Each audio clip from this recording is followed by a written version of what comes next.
नमस्कार, मैं हूं अजय। पहाड़ से लेकर मैदान तक पानी का प्रकोप दिख रहा है। अब तक तो लैंडस्लाइड की तस्वीरें आ रही थी, मगर उत्तराखंड में विधायक जी ही पानी में बह गए।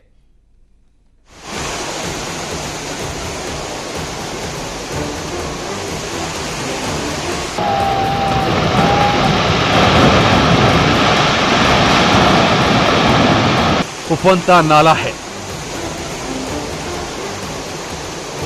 नीचे तेज धारा है और सिर्फ रस्सी का सहारा है।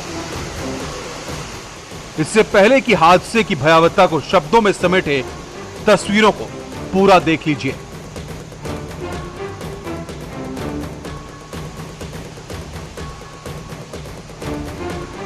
तस्वीरें पिथौरागढ़ की हैं।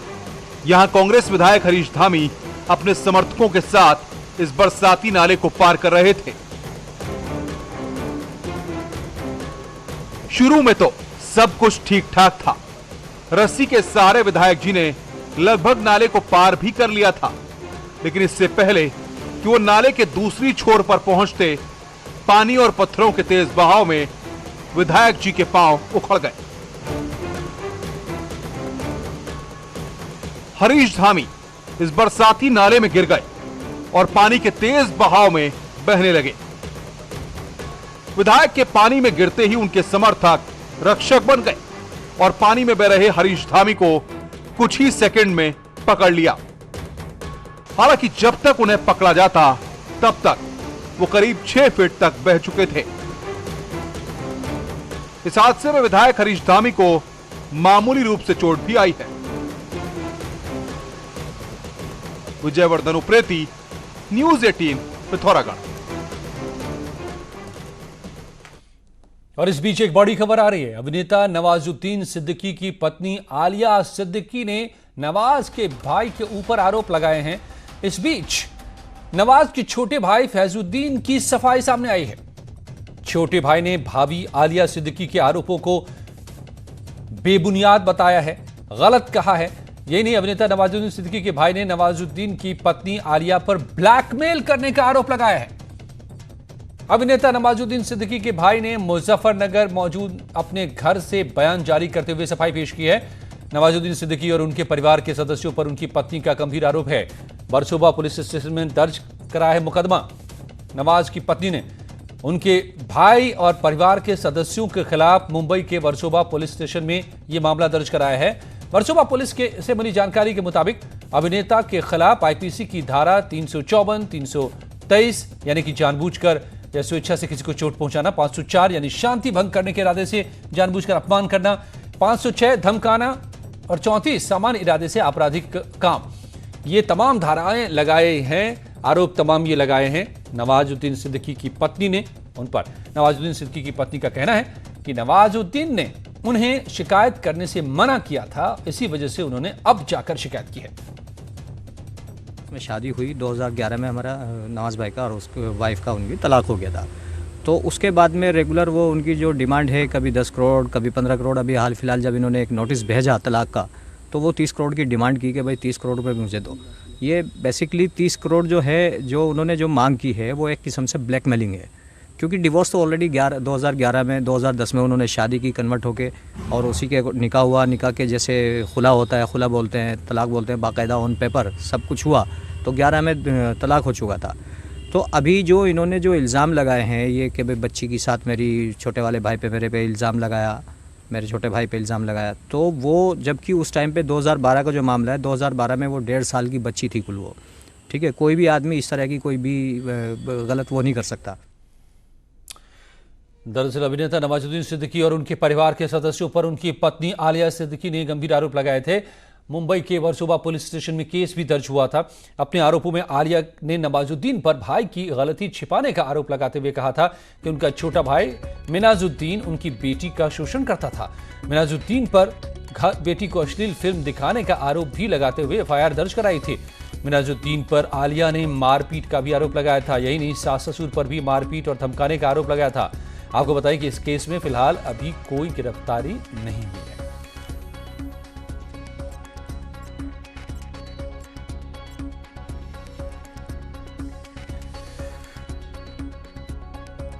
विनेश पवार हमारे संवाददाता मुजफ्फरनगर से मेरे साथ जुड़ गए हैं। विनेश, अब जो सफाई भाई की सामने आ रही है नवाजुद्दीन के, वो बहुत सारी बातें बता रहे हैं। क्या पूरा किस्सा रहा है, क्या ये मामला चलता रहा है, कैसे? देखिए, जब न्यूज 18 ने इस खबर को प्राथमिकता से चलाया, उसके बाद पहले तो उसका परिवार सामने नहीं आ रहा था, लेकिन अचानक से अब उसके भाई ने मीडिया को बुला करके अपनी सफाई पेश की है और सफाई में साफ तौर पर कहा है कि उसकी पत्नी से, नवाजुद्दीन की पत्नी से नवाजुद्दीन का पहले ही तलाक हो चुका है और वो लगातार, उसके भाई ने ये भी आरोप लगाया कि वो 30 लाख रुपए की पहले उसने मांग की थी और उसके बाद उस मांग को बढ़ा करके करोड़ों में कर दिया था। इस तरह का आरोप लगाया है। लेकिन इससे पहले जो आरोप लगाए गए हैं उसकी पत्नी की तरफ से, पहले तलाक का मामला हुआ, उसके बाद अब ये जो मुकदमा दर्ज कराया गया ये हुआ है। इसके बाद से जो पुलिस से बात की गई है तो पुलिस के अधिकारियों ने साफ तौर पर कहा है कि ना तो मुजफ्फरनगर पुलिस को मुंबई पुलिस ने कोई जानकारी दी है और नहीं अभी तक यहाँ पर इस तरह का मुकदमा दर्ज करने की कोई जानकारी इनको मिली है। हालांकि इतना उम्मीद जताई जा रही है, चूंकि मुकदमा दर्ज कराया गया है उसमें जो घटना स्थल है वो मुजफ्फरनगर के बुढ़ाना, जो कि नवाजुद्दीन सिद्दीकी का होम जनपद है और उनका घर है, वहां पर ट्रांसफर हो सकती है और उसके बाद ही स्पष्ट होगा कि जांच मुजफ्फरनगर पुलिस करेगी तो उसमें क्या कार्रवाई करेगी। जी, तो क्या ये जो विनेश बता रहे थे नवाजुद्दीन सिद्दीकी के भाई मिनाजुद्दीन, वो कह रहे थे कि तलाक तो बहुत पहले 2012 में ही हो चुका था, दोनों के रिश्ते खत्म हो चुके थे, तो फिर अभी तक ये मामला कैसे चल रहा है? क्या सच्चाई है इस बात में कि तलाक पहले हो गया था? देखिए, इसमें कितनी सत्यता है ये तो अभी तक नहीं स्पष्ट हो पाई है। ये तो सिर्फ आरोप प्रत्यारोप है दोनों की तरफ से। जहां एक तरफ नवाजुद्दीन सिद्दीकी की पत्नी पहले भी कई तरह के गंभीर आरोप लगा चुकी है, वहीं अब अपनी सफाई पेश करते हुए इन्होंने भी अपने आरोप लगाए हैं नवाजुद्दीन सिद्दीकी की पत्नी पर। और उन्होंने स्पष्ट रूप से कहा है कि नवाजुद्दीन सिद्दीकी और उसकी पत्नी आलिया के बीच में जो शादी के रिश्ते थे वो बहुत पहले खत्म हो चुके हैं, बाकायदा तलाक हो चुका है। और इन्होंने ये भी आरोप लगाए हैं नवाजुद्दीन सिद्दीकी की पत्नी पर। इसके नवाजुद्दीन सिद्दीकी के भाई ने जो मीडिया को बयान दिया है उसमें स्पष्ट किया है कि आलिया लगातार इनसे पैसों की मांग कर रही है और इनको ब्लैकमेल कर रही है। अब इसमें कितनी सत्यता है ये अभी नहीं कहा जा सकता, ये जांच का विषय है और जांच के बाद ही स्पष्ट होगा। साफ तौर पे विनेश, तो ये मामला बड़ा हो जाता है क्योंकि मामला जुड़ा है प्रसिद्ध अभिनेता नवाजुद्दीन सिद्दीकी से और उनकी पत्नी या पूर्व पत्नी। क्या वाकई सताई हुई है नवाजुद्दीन और उनके परिवार वालों के, या फिर वो ब्लैकमेल कर रहे हैं? अब पुलिस की जांच के बाद ही सामने आएगा सच क्या है। मगर सुशांत सिंह मामले में लगातार एक के बाद दूसरी बातें सामने आ रही हैं। बिहार सरकार भी अब सुप्रीम कोर्ट जाएगी इस मामले को लेकर। बिहार सरकार रिया चक्रवर्ती की याचिका का विरोध करेगी। सुशांत सिंह मूल रूप से बिहार के ही रहने वाले थे। बिहार सरकार अब सुप्रीम कोर्ट में सुशांत के पिता की मदद करेगी। वो इस मामले में बिहार में दर्ज एफआईआर की जांच मुंबई पुलिस के पास ट्रांसफर करने के रिया चक्रवर्ती की याचिका का सुप्रीम कोर्ट में विरोध भी करेगी बिहार की सरकार।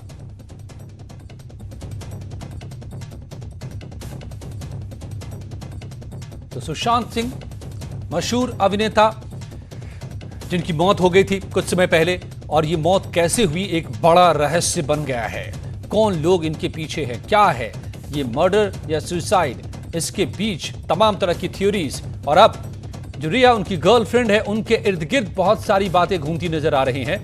उनके खिलाफ यानी रिया के खिलाफ सुशांत के घर वालों ने मुकदमा दायर कराया है पटना में।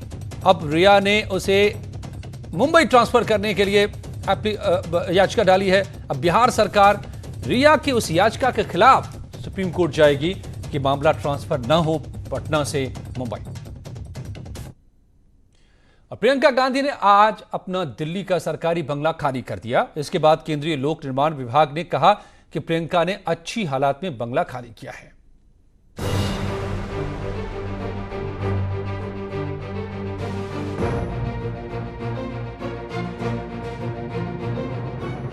कांग्रेस महासचिव प्रियंका गांधी वाड्रा ने नई दिल्ली के लुटियंस जोन के 35 लोधी एस्टेट बंगले को खाली कर दिया है। एसपीजी सुरक्षा हटाए जाने के बाद सरकार ने उन्हें नोटिस जारी कर बंगला खाली करने को कहा था। प्रियंका ने बंगले से जुड़े बिजली, पानी जैसे सभी बाकी भुगतान कर दिए हैं। सरकार की ओर से उन्हें बंगला खाली करने की डेडलाइन 1 अगस्त दी गई थी। प्रियंका ने सीपीडब्ल्यूडी के अधिकारियों को सरकारी बंगले की चाबी हैंडओवर कर दी है, जिसके बाद सीपीडब्ल्यूडी ने प्रियंका को वैकेशन रिपोर्ट भी दे दी, जिसमें कहा गया है कि बंगले को अच्छे हालात में खाली किया गया है। प्रियंका गांधी फिलहाल कुछ समय गुरुग्राम की एक पॉश सोसाइटी DLF अरालिया में रहेंगी, जहां 3 लेयर सिक्योरिटी हमेशा रहती है। प्रियंका गांधी के बाद इस बंगले को बीजेपी के राज्यसभा सांसद और राष्ट्रीय मीडिया प्रभारी अनिल बलूनी को दिया गया है। अनिल बलूनी को बंगला अलॉट किए जाने के बाद प्रियंका गांधी ने उन्हें परिवार के साथ चाय पर भी बुलाया था। हालांकि बलूनी ने अपनी सेहत का हवाला देकर आने से इनकार कर दिया। प्रियंका के इस बंगले को लेकर काफी सियासत भी हुई, लेकिन अब इस पर फुल स्टॉप लग गया है। हालांकि इस पूरे मामले को लेकर कई कंट्रोवर्सियां हुई।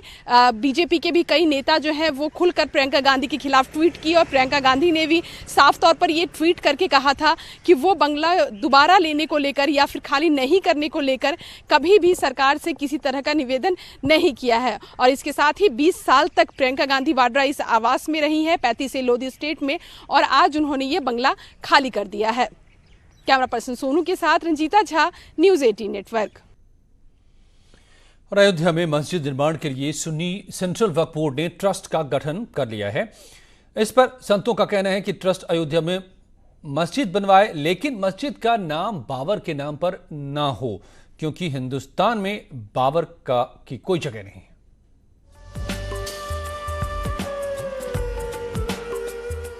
अयोध्या में राम मंदिर के लिए भूमि पूजन की तैयारियों के बीच सुन्नी वक्फ बोर्ड ने अयोध्या के रौनाही में मस्जिद निर्माण के लिए Indo Islamic cultural foundation trust की घोषणा की, जो मस्जिद के साथ रिसर्च सेंटर, लाइब्रेरी और अस्पताल का निर्माण कराएगी। इस बीच अयोध्या के संतों ने मांग की है कि रौनाही में मस्जिद का नाम बाबर के नाम से नहीं होना चाहिए। अगर ऐसा होता है तो भारतीय मुसलमानों का अपमान होगा। रामलला का ट्रस्ट के माध्यम से बनेगा और ट्रस्ट के माध्यम से वो भी बनावे। बस हमारे यहाँ जो हिंदुओं के विषय में रोक है वो केवल यही है कि वो बाबरी मस्जिद के नाम से न बनावे, और बाकी उनको सुप्रीम कोर्ट के द्वारा मिल चुका है, जो चाहे वो बनवावे। तपस्वी छावनी के महंत परमहंस दास ने कहा, क्योंकि बाबर एक आक्रमणकारी था, इसलिए उसके नाम पर रौनाही में मस्जिद बनी तो संत समाज इसका विरोध करेगा। साथ ही उन्होंने कहा कि दान की जमीन पर बनी मस्जिद में इबादत जो की जाती है वो कबूल नहीं होती। इस्लाम में दान की जमीन में कभी भी मस्जिद जो है स्वीकार नहीं होती है, उसमें इबादत स्वीकार होती ही नहीं है। तो यदि वहाँ मस्जिद बनेगी तो गैर इस्लामिक होगी। इसलिए मुस्लिम समुदाय को चाहिए कि जो ट्रस्ट का गठन किया है तो उसमें कुछ ऐसा बनाए जिसमें जो है, जैसे विद्यालय बना सकते हैं, विद्यालय बना लें, हॉस्पिटल बना लें, लेकिन अगर वहां मस्जिद बनाते हैं तो मस्जिद गैर इस्लामिक होगी और कहीं न कहीं से घूम फिर करके बाबर का नाम आएगा, जो भारतीय मुस्लिम के लिए कलंक होगा। संतों के बयान पर बागपत के मौलानाओं ने प्रतिक्रिया देते हुए कहा कि अधिकतर मस्जिदें दान से ही बनती हैं। शरीयत में ऐसी कोई शर्त नहीं कि दान से मस्जिद नहीं बन सकती। हमारी इस्लामी शरीयत के नुक्ता नज़र से बात यह है कि अक्सर पूरी दुनिया के एतबार से ही मसाजिद और मदारिस का जो ताल्लुक़ है उसमें अक्सरियत मसाजिद की और मदारिस की वो ऐसी ज़मीन पर कायम हैं जो कि दान की हुई होती है, और ऐसा हमारी शरीयत में कहीं भी ऐसा नहीं पाया जाता कि उसमें दुआ कबूल ना होती। वहीं सुन्नी वक्फ बोर्ड ने मस्जिद किस नाम से बनाया जाएगा ये साफ नहीं किया है, लेकिन संतों के विरोध को देखकर कहा जा सकता है कि अगर बाबर के नाम पर मस्जिद बनी तो हंगामा होना तय है। अयोध्या से निमिष गोस्वामी के साथ ब्यूरो रिपोर्ट, न्यूज़ 18। कुछ ही पलों में लौटते हैं और खबरों के साथ।